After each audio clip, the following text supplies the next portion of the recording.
In order to tell if two three-dimensional figures are similar to each other, we're going to match up all the dimensions that were given and see if they all simplify to the same thing. This is the exact same thing we did with two-dimensional figures. We were just checking basically for a scale factor. Do all our corresponding sides or dimensions simplify to the same thing? If so, they're similar. If not, they're not. So with the two pairs of cylinders, I can see that the heights of the two figures are 16 and 10.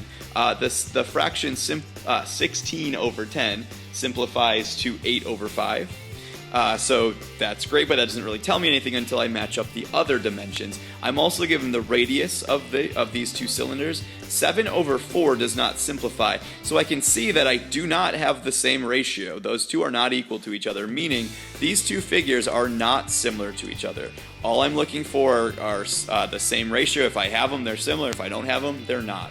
The next example, I have two rectangular prisms. This time I'm given 3 different dimensions, so I need to match all of them up and see if they all simplify to the same thing. So if I match up these segments right there, 6 over 8 simplifies to 3/4.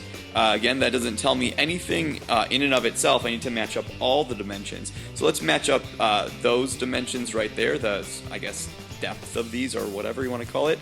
So 13.5 over 18. I can use a calculator to simplify that. If I divide it out, it's 0.75, which is 3/4. So that's a good sign. 2 of the dimensions are the same, or 2 of the corresponding sides have the same scale factor, but it doesn't count for anything unless all of them are the same. So let's match up those remaining sides. And notice I'm being consistent in how I set these up, the smaller number on top, the bigger number on bottom. Once again, using a calculator, I see that that comes out to be 0.75 or 3/4. So my conclusion is yes, these two figures are similar to each other because they have the same ratio between all the dimensions. They asked me for the scale factor. Well, of course, that's just the ratio that we found. So the scale factor is 3/4. One figure is 3/4 the size of the other figure, but they are similar to each other.